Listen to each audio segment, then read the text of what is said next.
It is said that there are three ways that we learn wisdom. The first is through reflection, which could be the noblest. The second could be through imitation, which we often find to be the easiest. And the third way is through experience, which unfortunately can become the bitterest. Regardless of how we gain our wisdom, the lessons learned only become embedded in our lives when we recognize the connection between wisdom and purpose.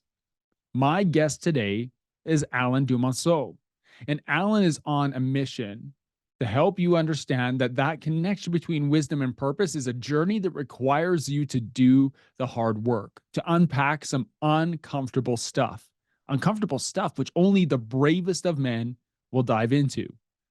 And would you say, what is the uncomfortable stuff? Well, Alain is going to share his story today about how he fought imposter syndrome, how he rebuilt his life after divorce, how he faced bankruptcy and he restored his identity only after almost losing his second marriage.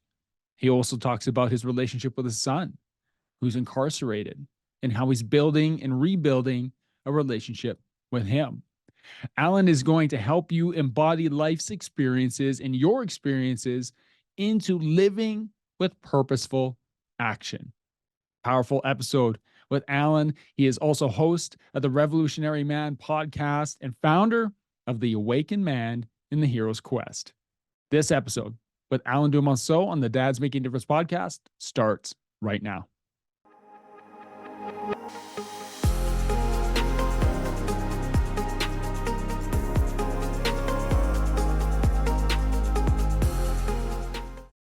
Alain, welcome to the Dads Making a Difference podcast. Great to see you this morning.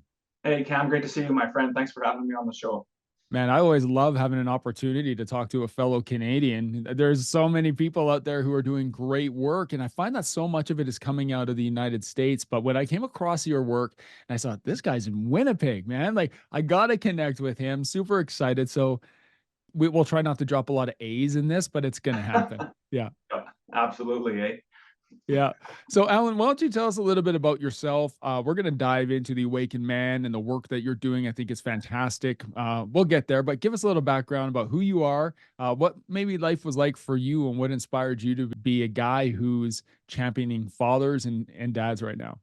Man, that's a whole hero's journey on there. So I'll try not to chew up the whole episode with my story, but I'll just start by this. I grew up in a small town in Saskatchewan, in Esterhazy, a mining town, and every day I would run home from school, and I used to love to watch the cooking show. It was Graham Kerr, and he had the Galloping Gourmet cooking show, and I just loved that. He was always making these fancy French dishes, and it was really inspired me. And so when I graduated from high school, that's what I wanted to do. I wanted to be a chef, and so fast forward a few years, and my chef instructor was able to get me hooked up with a member who was on the Manitoba culinary team. Now you got to remember, this is way before there was food TV and Bobby Flay, and so I competed in the culinary Olympics in 1992 and won a couple of silver medals, and it was so much fun and so exciting. But on the one side of that, my business life was so powerful that it really ended up by happening is it cost me my personal life. I had married my high school sweetheart, and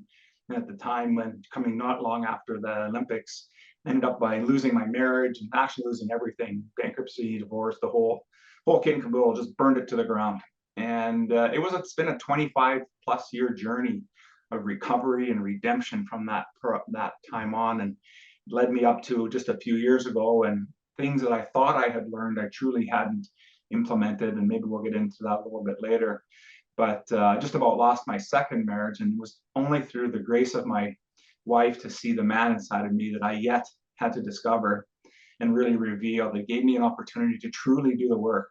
And in a short period of time when that happened, my father-in-law passed away, and he was like my best friend. Like, he's a huge New York Yankees fan. I'm a big Montreal Canadiens fan, and so we'd always have the big battle over, okay, who had the most championships? And at the time, of course, the Habs did, and then Jeter went and won two and put him over the top. But when he passed away, it was like I lost a big part of me. And so I started looking for help. I started looking for places where I could go, and did some grief counseling and did some of that work. But I always felt uncomfortable because I was in a room I'd be the only guy. And I didn't feel safe enough to be able to share and express the challenges that I was facing. And so when I recognized that there was this void, I started doing some searching on the internet, and there's a few things that was going on, a few years ago, half a dozen years ago or so, that men's work was starting to get more and more popular, or at least I was starting to discover it. And I recognized that there was something that needed to happen here in Winnipeg and here in Canada. And so I started doing men's work. Mm. And I did that just prior to the pandemic. And we had to pivot to online. And then now moving into the sphere of podcasting, I get an opportunity to find other folks such as yourself, Cam, who are doing some amazing work as well. And I just feel it's such a needed space for men to be able to find a place where they can feel safe, be away from shame, blame, and any type of judgment. And that way they have opportunity to grow. So that's really the Cole's note, so to speak, of my history. No, I love it. Thank you for sharing. I want to dive into some of the things you said. Culinary Olympics first. That's pretty incredible, but it sounds like that drew a lot of your attention. And I think with men, sometimes we have difficulty in balancing attention and intention. And when you're looking at that and the impact that your attention to the Culinary Olympics had on your life, what intention do you have right now ensuring that other men in their life put attention in the right spots? That's a great question. And so one of the things that, and you're great for picking that up. So one of the things that I do with my guys, and the first thing that we look at is I put them through what I call an integrity challenge. And we Mm, look at these 6 different pillars, and the pillars are financial, emotional, physical, spiritual, professional, and we're in our relationships. And there's a half a dozen or so questions in each one of those, and they give them an opportunity to self-evaluate where they're at. And ultimately, they give themselves a score, and they can see real quickly at a glance their intention is set, because it'll generally be the higher scores, and where they're lacking mm, attention. And that was a key piece for me, because while I was so successful in business, I took my family for granted. I took my relationships for granted. And so it cost me dearly. Not, and some of that was also professionally, as my life started to unravel, that even some of my colleagues, were more difficult to be able to be in touch with, because I think they were uncomfortable as well. Most of the chefs that I worked with, virtually all the chefs I worked with, were male. mm. More and more females are starting to step into that realm, and it's a great practice for folks to get involved in. But the challenge with it at the time is I hadn't put any effort, any attention in these other 5 spheres. And so once that was recognized, then the gentlemen that do work with us, they know now where they need to start to put some more attention. So it's an opportunity for them to really dive into their whole life, as opposed to the one aspect, the way they typically define themselves, which is usually through their work or their profession. When you're going through that integrity challenge and you're going through those pillars, are there consistencies within men? Like, are there ones that really stand out to you more often? What are you hearing from men right now? Because I know in some of the conversations that I'm having, there's some running themes I think that have to do with professionalism, masculinity, fatherhood, marriage. There's always themes, but when you're speaking with men, out of the pillars that you shared, are there Mhm. ones that kind of rise to the top more often? Yeah, I would say the relationships one is definitely rising more. Is probably one of the top. If I was to look at it, to measure them at a top percentage, or in order of priority, it would be relationships, spiritual and physical will flip in between there, and then get into emotional, and they're not that far apart. And ultimately, it's going to be their professional and financial will be the ones that are the ones that need the least amount of work, because it tends to be where they're putting their focus. What the problem with that whole scenario is that when we have such a lack of attention, especially in our relationships and from a spiritual perspective, we have no grounding. Mm. And so we tend to be more of doers, and that's just nature of men. We're really built to fix things, get things done, participate in different activities. But do we have any purpose behind it? Is there really any intention other than I just got to get this done? And when guys recognize that the challenges they're having, that may also be showing up in things like their profession and in their physical life, that it's because of how they've lacked the attention and the clarity on exactly what their purpose and mission is in life. You said guys are doers. Man, this is So true. Guys will feel like they have to go all in to complete something, and I think they get distracted from the things that really matter. I don't know if this is consistent with what you have heard, but I will often hear, "I'm doing this because of my family. I'm doing this for my family. I'm doing this for my kids." And it doesn't take long for men to shift from, "I'm doing this for my family," to, "I'm doing this for myself, but saying I'm doing this for my family." Do you see the same? Yeah, you know how that shows up for us is the other thing that we take our guys through is I take them through a values assessment Mm, process. And so one of the things I've found, especially for me, and I'm finding more and more with men, is that just as you were alluding to, we say we value that we're doing these things for my family, but and that's a kind of a value statement, but our actions show that we're really doing it for ourselves. mhm, Because what is the part of it for my family? How does me working 4 more hours in the day or whatever it is that we're doing, or working the extra Saturday and spending this, how is that doing more for the family? And because we haven't built the relationship and the connection with our families, we find that we're totally disconnected. And so I asked the guys to go through a values assessment where they get an opportunity to go through, there's 100 and odd some adjectives for them to pick, and they go through a little sorting exercise. They pick 5 of them, and then they write a statement, a purpose statement out of that. And the intention of it is to write that intention is then to then I ask them, so how are your actions showing up that mm, demonstrate that this is your purpose, yeah, and this is what you truly value? And what we find is more often than not is that they are not in alignment with it, that their actions are showing things differently. And that's not totally a bad thing. It's great to have some awareness because now they can recognize, okay, I said I'm writing this down. I'm saying this is what I value, but I'm doing something different. So then the conversation is, well, how could you be that value statement? yeah, What do you need to, be it. because we're guides, what do you need to do to become that value statement? And that shifts their perspective. They're thinking about how it is that they're showing up in life. What are the ways that I need to be? How do I ask them to complete the sentence. There's, I'm the kind of man who, Mm, and what is that? Whatever you finish after that. And when you complete that sentence, that's about a statement of being, not a statement of doing. yeah, And so getting us to shift because we're so hardwired to do everything. And even in this conversation, how much I'm using the word do, because it's so innate in us. But it's coming from a perspective of doing to become and becoming it versus doing something just for the sake of doing it. I love it. Man, there's so much there that I want to unpack because that's good. You talked about real quick mission and values, and you go through this and you help guys outline this.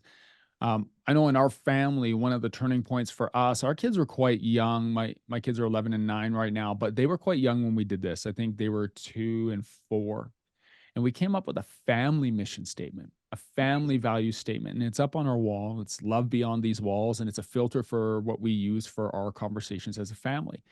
But not often will men put the work in to get clear on their own mission, to get clear on their own vision. And I love that you help guys do that because in your journey, you pointed to a moment in time where it wasn't until you were able to do the deep work, the internal work, that your wife got to see the man who you really were on the inside.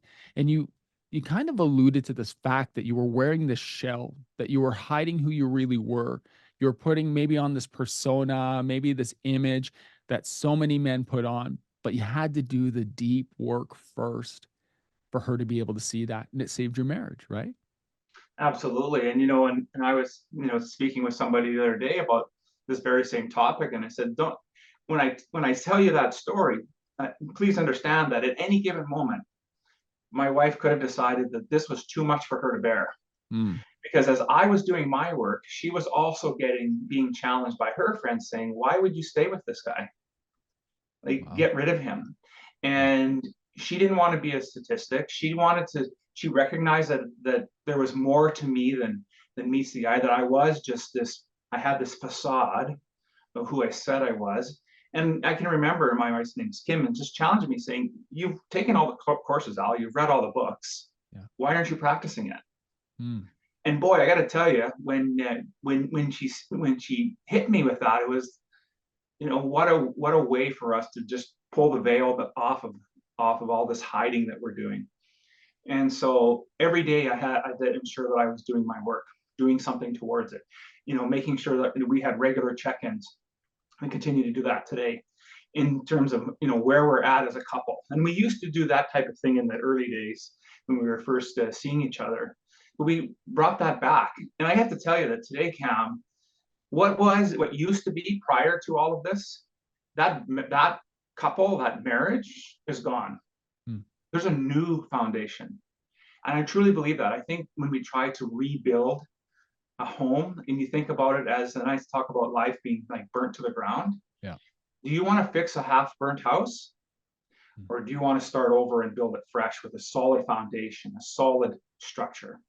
And my feeling is burn it. If it's burnt to the ground or it's partially burnt, just start over, fix it all, and be completely vulnerable as much as you can. And that was really where the work was for me. That when I say about work, it was really about being vulnerable and letting my wife know how I was feeling about things. And for guys, that's really difficult because we're used to having lots of rejection. We're used to having that from kids, and think about in sports. I don't know about you in your youth, but I know for my youth, we were always cutting each other down and giving each other a hard time. And sometimes that was a tough pill to swallow, especially if you knew it was from one of the better players on the team, and you're trying to fit in, you're trying to get there. And then as we get older and in our careers, that type of competitive environment, still sits with us. And then think about in the dating scene, how challenging it is, and for guys to be rejected. Let's face it, we get chosen, we don't choose. And so what kind of fortitude do we have to be able to know truly who we are and be solid in our masculinity? And I'm sure we'll get into that a little bit, but that's really when I talk about that rebuild. It's really about, at any given moment, this wasn't a cakewalk for her or for me, and we both had to be willing to lean into that every day. And by the grace of God, my wife was able to do that and allow that to happen. Yeah, amazing. I love that metaphor of, a half burnt house. Knock it down, start over with a strong foundation. And you mentioned doing the work. And when I think about work, the word work, I think work is something that we do for someone else. But in order for us to do that work, we need to be able to have the skills. We need to be able to have the intentions. And so to use that metaphor of building this house, the work is building the strong foundation. The work is rebuilding this relationship. That is the work that I am consciously doing for myself, but for my wife, for my kids, for my family. But you need to be able to have the skills. Like the carpenter, the framer in that house, if he doesn't know how to frame, you're not going to build a very strong house. So you need to be able to do the work and have the skills. And this goes back to what you were saying about, I'm the kind of man who, and moves from doing to being, because now you turn it from doing something for someone else to doing something for yourself, but you realize everybody benefits. And that's why I love, you have the 12 virtues on your website, and I love it. And I read through it. I'm like, here are some of the things that men just need to come to grips with and make sure that they're doing the work and doing what they're saying they're doing. And you said this, I say this to my guys, do your actions meet your expectations? Is what you're wanting, is what you expect, are your actions going to get you there? And if not, you need to get very real. You need to be internal. And a lot of these guys need help doing that. And I'm so glad that you help men do that work. Hey guys, I wanted to take a moment and talk about our community of DMD brothers in the DMD Mastermind.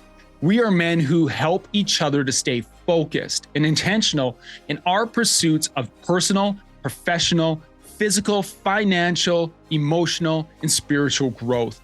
We are a community of men who bring courage, wisdom, and transparency to unfiltered conversations that challenge us to be more impactful men, to be dads making a difference. We do this through our online and in-person events where men come together to speak into each other's lives and then turn around and do the deep work to create change in their families, in their businesses, and in the community around them.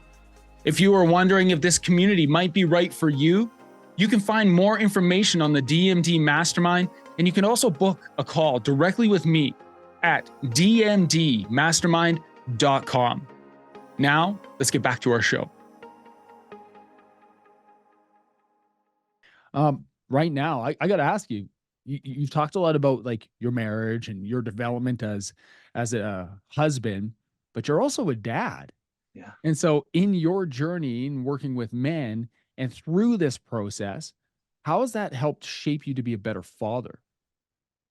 Man, that's a great question. I got to tell you, I've made so many mistakes at being a father. I can tell, and I'll go back and really, this is how I help men. If I was to sum it up in one word, it would be connection. Mm, Get connected. Be interested in your kid's journey, because I wasn't. When my first wife and I split, the boys were 3 and 5, or 2 and 5, give or take. And so all they knew is that, dad worked lots. mhm. And so I was never around. And because it was so difficult for me. And as I look back, it was really a piece of about 2 years worth of, depression for me, trying to rebuild my life and not feeling worthy, that I hardly spent any time with either of my boys. It would be sporadic every other month or so. And it would be for a couple of days. I was living in a bachelor suite. I had all these stories I was telling myself. My boys don't want to come and stay with dad. They got to sleep on the floor. I don't have anything. And the truth of the matter is they would have slept out in the woods. Yeah. They didn't care. They just wanted to spend time with dad. But I wasn't there to mentally. I wasn't there to understand that. And so my mission today with guys that have children is, don't make that mistake.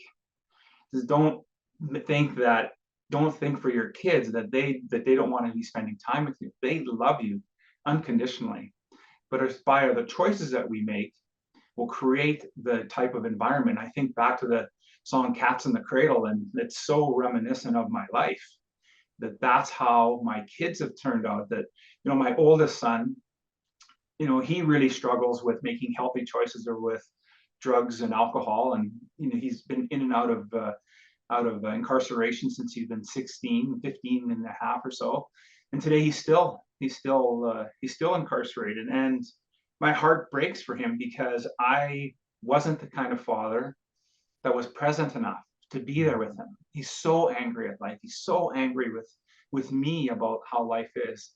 And so the hill now that I have to climb to be able to repair that relationship is a very steep hill, but it's worth the battle for him. It's worth to be there and spend and be as present as I can. It doesn't mean that him and I have great conversations all the time, or he's willing to listen to me, but he knows that the door is open, and that I have unconditional love for him. I don't agree with the lifestyle choices, but for him I have unconditional love. And so my work for men really is about, make sure that your actions match your values and match what it is that you're doing with your family. Because when that gets broken, it's almost insurmountable to repair. There's no going back to fix that. As we can rebuild a marriage, unfortunately, in my experience so far with my son, it's going to take time, because he's chosen a lifestyle that makes it very difficult for him to get out of his darkness, and for him to be able to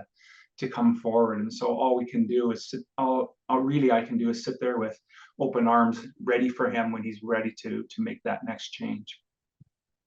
Thank you for sharing. Um, Man, we wear a lot as dads, hey? We have a lot on our shoulders.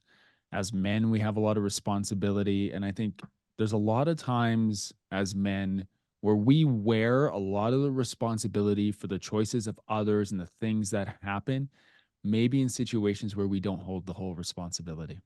Yeah. And I appreciate your vulnerability in talking about your son and saying, I love him. We're working on this relationship. Like, these are choices that he has made. And while I don't agree with it, I am there for him with open arms. And I think there's times we've had other guys on this show who will feel some responsibility for where their sons, their daughters have gone in their lives. And then they come to realize that, you know what? Yeah, I had a role to play, but I can't change what's done. It's the work I do now that matters. And so I appreciate that you dove in, you were vulnerable, and you shared about some of the work that you're doing. Thank you. Thank you, Alan. Yeah, I appreciate that. And you're absolutely right. I think there was a long period of time, and even to this day, there are times I still own more than I need to with that relationship. And I Mm. think that's going to be natural Yeah. for fathers. But there is that distinction. You're absolutely right. At some point, I have to allow him to make his life choices and just be there. That doesn't mean that it's easy, Yeah. as it sure isn't. But it's better than having, in my opinion, anyways, it's better to have an open opportunity for him to come, because when I do the work that I've done in looking at, addiction and how that happens, a lot of that comes from abandonment. Mm. And what happened at 5? Was he able to really internalize and understand abandonment? I don't know. Maybe it happened at 15 or 14 when his mom and his stepdad split. Or the different pieces that were at play. But the point of the matter here is, my research recognizes that abandonment is one of those key pieces that normally shows up, and so he needs to know that he's never alone, not walking this path alone. Whether he chooses to do that with me or with something greater, that's his choice. But that he knows that he's not alone on this journey. Yeah. Well said. Well said. Good word. All right. So now you work with men. What was the impetus for you to start this work? Because you mentioned that you were finding success in business. You went through your own experiences in your marriage and in your family. Obviously, some pretty impactful experiences in your family. Now, what was like that driving force, maybe that spark that you said, now I want to work with men because I can see that I don't have it all figured out. And you said that I didn't have it figured out and I've worked through it and I want to help other guys do it. What was the turning point for you? Yeah, I think really that turning point was recognizing that it just dawned on me that I can't be the only guy going through this. Mm. And there's nowhere for guys to go and share. And I have a couple of really close friends, and when I was going through all of this stuff, they just didn't know how to help. They didn't know that there was a bit of time where they shunned me for a while, and they just didn't want to have anything to do with the relationship, especially as my wife and I were rebuilding ours, and they weren't sure which way it was going to go. And then when my father-in-law passed, it was another piece where they didn't know how to respond. And so when I recognized that I know what I was going through, and excuse me, and how painful it was, I need to do something about this. Men can't be doing this all alone. We have enough of this lone wolf syndrome that we just need to step into a place where we can feel safe and secure. And to be honest with you, I don't know if you're going to put this on YouTube or anything, but Yep. the book that really changed everything for me was Backbone by David Wagner, and he talks about his journey of going through drugs and addiction, and then doing men's work. And when I picked this up, intuition, just I like to trust my intuition, and this book was just staring me in the face to pick me up, and I bought it. I just knew, oh, that's how to do it. Start a men's group, because I knew that there needed to be something. I just didn't know the framework or how to put it together, and that was really the catalyst of how to start to put this structure together, to bring guys together so that they can have opportunity to share and grow. And since starting it, it's really evolved to becoming more so of helping us really drive our mission in shorter periods of time, because ultimately it's about helping them lead to an overall destiny, what they ultimately become at the end of our journey. And so it's really evolved from that, but that was the catalyst. Yeah. I have a selfish question for you because I honestly believe sometimes it's best just to call it out, right? Just to call out. And as one guy who coaches with men to another guy who coaches with men, I have to be honest that there's a lot of frustration on my part at times with men who put up barriers and make excuses so they don't have to do the work. And so, what are some of the stuff the guys listening to this right now? There is someone listening to this right now who needs a connection, who needs a group, whether it's through the Awakened Man or Dad's Made Difference or some other group. It doesn't matter to me, but they cannot do this alone. There's a quote that was shared with me along: "A lone wolf never survives." Right? You need to be part of a pack. What are some of the things you're seeing, Alan, right now, or the things that are coming from men? Maybe it's excuses, maybe it's some comments, maybe it's a barrier that men are facing that are holding them back from jumping into something that I believe you believe and I believe will help them. And let's just call it out to the guys who are listening right now who might be going through this. Yeah, I would say first off, it's the story that they've told themselves that, hey, I'm okay. Mm-hmm. My life isn't that bad. And what ends up by happening is, or I'll deal with that later, whatever framework they want to put around that. I'm going to tell you that's the piece that ultimately almost cost me my marriage, because there wasn't anything I was willing to fight for. And so, and guys come to me for different reasons, depending on what we're working on lately. This past year, lots of guys have been coming. It's been focused totally on relationships. Help them with that. The relationship starts to turn around, and then guess what? Boom, they're MIA. They're not showing up to the monthly meeting. They're not logging into the membership site and answering any of the questions or doing any of the lesson plan work. And then I sit there and go, well, I guess their life is good enough. But the relationship problem is the symptom of something much greater that's going on for them. And I'm finding that guys, and I find this with myself even to this day, and that's why I say my work is not a guru program. This year, I've just been on a path and I've experienced a few things, and maybe I can provide you with a couple of ideas. Hey, don't step on that landmine. It's right there. Try not to do that. It's up there for them to consider. But it really boils down to their self-sabotage, and self-sabotage happens because they have a limiting belief about what they're truly capable of doing. And we do spend some time with that work as well. And ultimately, in our first module, I call Return of the King, and it takes them through a bunch of stuff. So that's where a lot of our values work. We go through the king, warrior, lover archetype stuff as well, and then limiting beliefs, and ultimately crafting a purpose statement. And the reason why I challenge them to do that work is they really get to unpack all parts of themselves. But the guys that tend to show up for a while and then drift off, it's because they think that life isn't bad enough yet. They think that, oh, it's just good enough. I fixed the relationship, so everything's okay. And it's unfortunate, because when you think that way, there's much more going on for you than that, because there's a pattern that you've been repeating, and it's likely showing up in other areas of your life. And do you just want to be good enough? Yeah. Like, I think I had a mentor years ago, and he said, his quote was, "Beware the lollipop of mediocrity. One lick and you suck forever." and and I just, like, this is 25 years ago, and I just have never forgot that. And it's so true, because that's how we live our lives. Yeah. Oh, it's good enough, so I guess I'll stop. It's a sad way to live. I agree. I'm glad you drew attention to that, because good enough is not good enough. And I think for men who really want to make an impact in their lives, our podcast is called Dads Making a Difference. If you really want to make a difference and live a life of significance, good enough is never good enough. Yeah. And self-sabotage, I'm also glad that you said that, because guys get defensive when you call them on that. And when you say, hey man, I think you're making excuses. I think you're distracting yourself with things that aren't important. I think you're looking at the 2% instead of the 10%. I think you're holding yourself back and you don't realize you do it. And then they get defensive.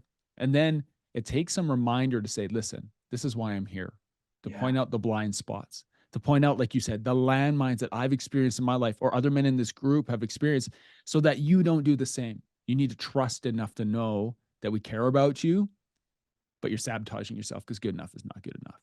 So I love that. Thank you for sharing that. Man, Alan, there's so much value in this.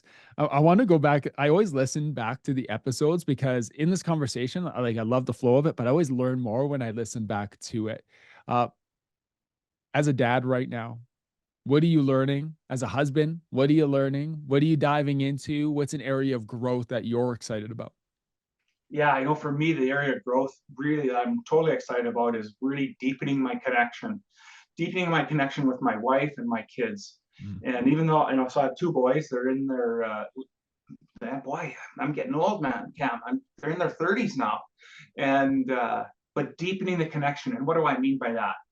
One of the things that I recognize that I'm really poor at is reaching out.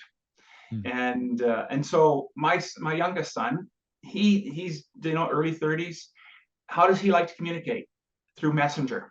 Yeah. And so here it would be me trying to call him and he doesn't answer, and then I'd be upset because he's not answering. But guess what? When I send him a Messenger message or a text message, boom, I get a response. Yeah. So I'm learning that in order for me to connect with him, then I need to communicate, meet him where he's at. And so I'm really excited about being able to grow and develop that relationship even more. And then with my wife, as we continue to work on our stuff, is really having deeper conversations. And so I'm getting more comfortable now with really being vulnerable with her. And here we are, you're talking about me being vulnerable, but I find it easier to be vulnerable with yourself, because guess what? The stakes don't feel as high, Right. right? But with our wives, she could crush my heart. Am I willing to take that risk? Mm. And today I'm more willing to say yes, because I know she's not going to crush it. But it's my fear. It's the work I still have to do, and so that's what I'm really excited about doing, is really deepening the connection with my children and with my wife. Amazing. Thank you for sharing. Yeah, it is easier to be vulnerable. And I think that's a power of a men's group too. Whether it's a men's group, our coaching program, our mastermind group, is that sometimes it is easier to be vulnerable with other men because the stakes aren't as high.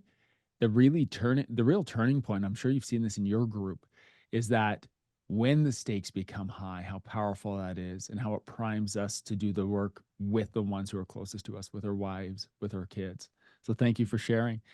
Alan, I've learned so much from you. I love these conversations. If other men want to learn more about you, learn from you, get into your podcast, your work, where can they do that? Yeah, the best way to reach me is go to theawakenedman.net. On that, when you log into our page or you pull up the page, the first thing you're going to see is a pop-up screen. A pop-up screen right now, I have a reflection exercise. It's called Setting the Compass. Put in your email, your first name and your email address in there. You're going to get a great PDF in there to give you opportunity to several questions on to look at how 2023 transpired for you. Then give you an opportunity to write your own headline. If you were to write your headline for 2023, what would that say? Then similarly, what are the things that you want to become in 2024? Write that headline for yourself. And then I have a little visioning exercise to round it all out to give you an opportunity to really sink in and deepen that experience. And so just go to theawakenedman.net and download that tool. Excellent. And your podcast, the Revolutionary Man podcast, on all platforms as well? Everywhere that you can find a podcast, that's where you'll find it. Amazing. Alan, I appreciate you. Thank you for taking time away from your family to spend with us today. We've learned so much from you, and I wish you all the best Yeah. as you move forward in your mission. Thanks so much, and keep up the great work, Cam. Looking forward to us collaborating in the future.